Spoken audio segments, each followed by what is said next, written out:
సోదర సోదరీమణులకు, తెలుగుదేశం పార్టీ జనసేన కార్యకర్తలకు, అదేవిధంగా నీతి నిజాయితీకి మారుపేరైనటువంటి శ్రావణ్ కుమార్ గారికి, మరి తాను పట్టిన కుందేళ్లకు మూడే కాళ్ళు అనే విధంగా వ్యవహరించిన జగన్మోహన్ రెడ్డి 3 క్యాపిటల్స్ అనే కాన్సెప్ట్ తీసుకొచ్చిన, ముప్పేట దాడి చేసిన, అదరక బెదరక రాజనీతిని ప్రదర్శించినటువంటి షరీఫ్ గారికి, పాత్రికేయులకు, పెద్దలకు, మేధావులకు, వేదికను అలంకరించినటువంటి రాజకీయ ప్రముఖులకు అందరికీ నా మనస్ఫూర్తి కృతజ్ఞతలు.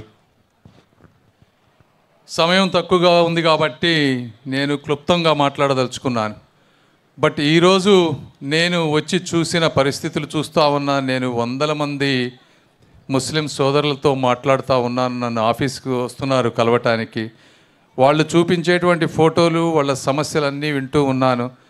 ఈ రోజుల్లో కూడా ఇంత పేదరికంలో ఉన్నారు ఈ ముస్లిం సోదరులు అంటే ఈ సమాజాన్ని చూస్తే ఒక సిగ్గు వేస్తూ ఉంది. మరి ఇంత ఎందుకు ఉంది అని మనం ఆలోచించుకోవాల్సిన అవసరం ఉంది. అయితే తెలుగుదేశం పార్టీ మీరు చరిత్రలోకి వెళ్తే మొట్టమొదటిసారి ఒక సామాన్య కార్యకర్త అయినటువంటి బుడేఖాన్ గారిని నందమూరి తారక రామారావు గారు తీసుకొచ్చి ఎమ్మెల్యే టికెట్ ఇచ్చారు ఆ రోజున. ఇది వాస్తవం. అంతకుముందు ముస్లింలకి ప్రాతినిధ్యం అంతగా ఉండేది కాదు. తర్వాత లాల్ జాన్ బాషా గారిని మరి గుంటూరు పార్లమెంటులో పోటీ చేయించి మరి యోధుడైనటువంటి ఎన్జి రంగారావు గారి మీద గెలిపించినటువంటి మహోన్నతమైనటువంటి వ్యక్తి నందమూరి తారక రామారావు గారు. అదేవిధంగా నరసరావుపేట ప్రాంతంలో కూడా ఆయనకి చేయించి రాజ్యసభకి పంపించి ఒక నేషనల్ లీడర్గా లాల్ జాన్ బాషా గారిని ముస్లింలను రిప్రజెంట్ చేసే విధంగా చేసిన పార్టీ తెలుగుదేశం పార్టీ. మరి మీరు ఈరోజు అడుగుతూ ఉన్నాను, వైఎస్ఆర్ కాంగ్రెస్ పార్టీలో ఎవరినైనా ఒక్క వ్యక్తినైనా అలా తయారు చేశారా అని అడుగుతూ ఉన్నాను. నాకైతే కనపడటం లేదు. జగన్మోహన్ రెడ్డి గారు ఎలాంటి వారు అంటే ఏనుగు దంతాలతో సమానంగా చూడాలి ఆయన్ని. కనిపించే దంతాలు వేరు, ఆయన లోపల నవిలే దంతాలు వేరు అని మీ అందరికీ తెలియజేసుకుంటా ఉన్నా. కాబట్టి మీకు తెలుసు తెలుగుదేశం పార్టీ ప్రభుత్వంలో ఉన్నప్పుడు ఏ విధంగా ముస్లిం సోదరులకు సహాయపడ్డారనేది ఇప్పటి వరకు వివరించారు.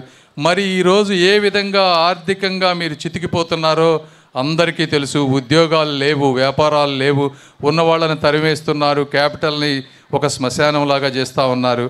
ఇవన్నీ సమస్యలు ఉన్నాయి. ఇవన్నీ మీ చేతుల్లోనే ఉన్నాయి. ఏమి చెయ్యాలి అని కూడా ఏంటిది, కులమతాలకు అతీతంగా మీరు ఈ రోజున ఆలోచించాలి. మీ పిల్లల భవిష్యత్తు గురించి ఆలోచించాలి. నేను కూడా మీలాగే ఒక సామాన్య మధ్యతరగతి కుటుంబం నుంచి వచ్చి ఈరోజు ఒక ఉన్నతమైన స్థానానికి వచ్చానంటే ఒక చదువు ద్వారా వచ్చాను. కాబట్టి దానికి నేను ఏమి చేయగలను అనేటువంటివి ఎన్నో ఆలోచించాను. నా జీవితం వచ్చే 30 సంవత్సరాలు మీకోసం అంకితం చేయాలనుకుంటున్నాను. నేను అమెరికా వెళ్ళి అన్నీ చూశాను. నేను అనుభవించింది లేదు. అయితే నేను ఎలక్షన్స్లో రేపు గెలిచిన తర్వాత గ్యారంటీ గెలుస్తాను. గెలిచిన తర్వాత ఒక పక్కా ప్రణాళికతో ముందుకు వెళ్ళబోతున్నాను. ఒకటి, దాదాపుగా ప్రతి ఇంటికి నేను తిరగబోతా ఉన్నాను. ముస్లిం సోదరుల అందరి స్థితిగతులను తెలుసుకోవాలనుకుంటున్నాను. వాళ్ళలో ఉన్నటువంటి పేదరికాన్ని చూస్తూ ఉన్నా. ఒక అతను చూపించాడు నాకు, అతను చేసేటువంటి సామాజిక కార్యక్రమాలని. దుప్పట్లు పంచుతున్నారు అంటే నాకు చాలా బాధేసింది. అంటే దుప్పట్లు కూడా లేవా కొంతమందికని చాలా ఆలోచించి, ఇలాంటివి ఇది సమాజానికి కూడా చాలామందికి తెలియదు ఇప్పుడున్నటువంటి పేదరికం అనేది. ఈ పేదరికాన్ని సమాజానికి, ప్రపంచానికి తెలియచేయాలి. ముస్లిం సోదరులు ఎవరైతే గొప్పగా అభివృద్ధి చెందారో వాళ్ళందరినీ ఒక ఏకతాటిపైకి తీసుకురావాల్సిన అవసరం ఉంది. తీసుకువచ్చి సమస్యలని ఒకటిగా పరిష్కరించాలి. ఎంపీ నిధులతో కాకుండా నా సొంత డబ్బులు కూడా అవసరమైతే పెట్టి మంచినీరు, తాగునీరు,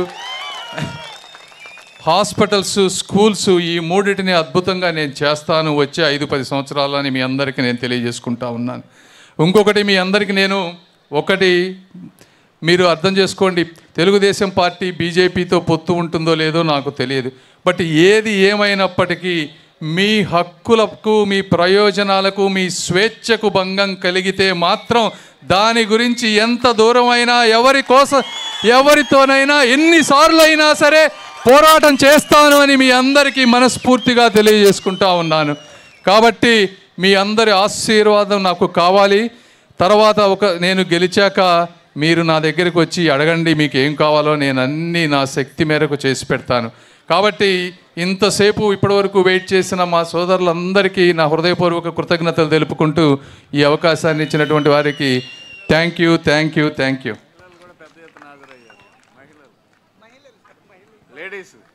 సారీ, అందరికీ సోదరిమణులు అందరికీ నా కృతజ్ఞతలు. టీడీపీ, బీజేపీ, జనసేన మిత్రపక్షాల కూటమి తరపున గుంటూరు పార్లమెంట్ సీటుకు పోటీ చేస్తున్న పెమ్మసాని చంద్రశేఖర్ గారికే ఓటు వేద్దాం. మన గుంటూరుని గెలిపించుకుందాం.